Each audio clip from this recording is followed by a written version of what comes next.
let me take it from the other side first, and let me talk about lessons learned when you're trying to make change. Okay.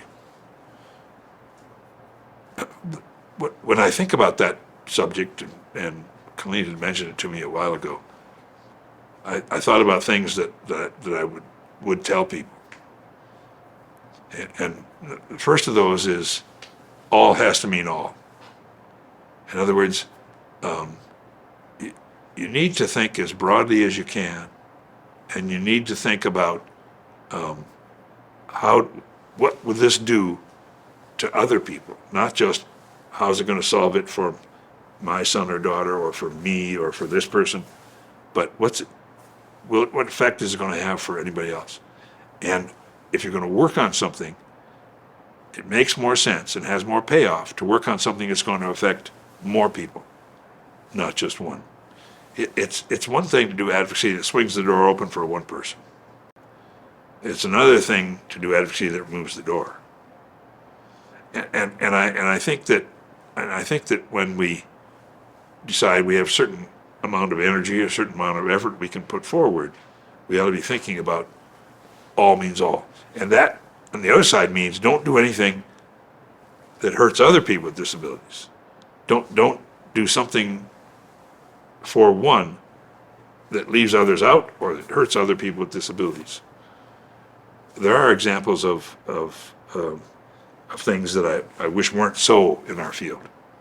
So I wish there weren't a whole different set of criteria for people who are blind in their Social Security, and whether it's work incentives or those kinds of things, or what constitutes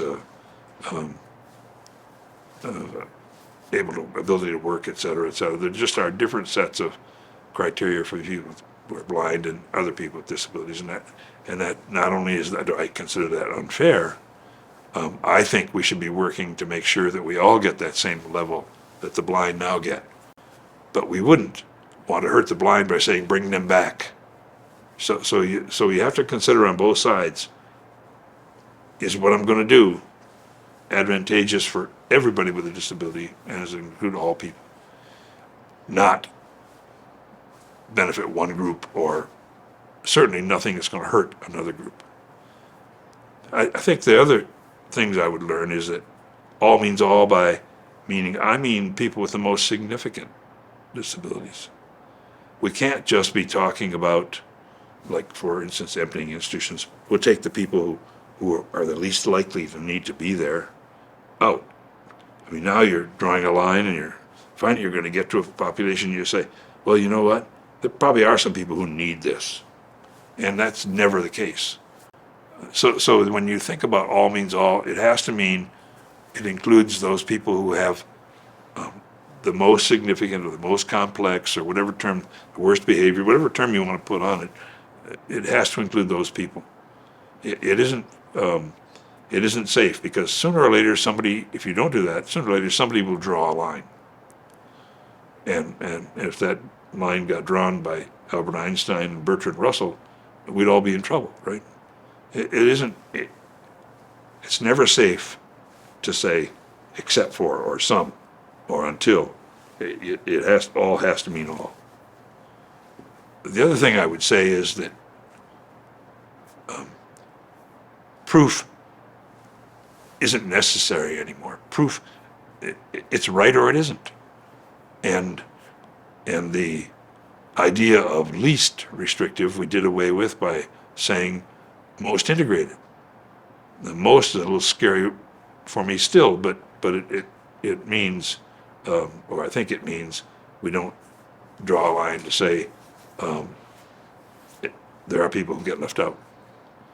But it is a better way of terming it than saying least restrictive alternative, which implies automatically there is a more restrictive alternative needed for some people. And most integrated has at least on the other end of that one too, I suppose, but that it's never been interpreted that way. It's never been seen that way, and I think it's far better than talking about starting with least. The issue for most people is to think further ahead. It used to be that I estimated that about half my time when I worked at the local level and with people directly, about half my time was spent convincing people to have dreams, either parents for their son or daughter, or their son or daughter for themselves. Because the tendency of professionals back then was to worry about, if I give them any hope, they're going to deny it. And denial is the worst fear that many professionals had. Parents are going to deny it. And so they would use terminology and describe things, and maybe it was from their own experience that they knew, but it left out hope. It left out possibilities.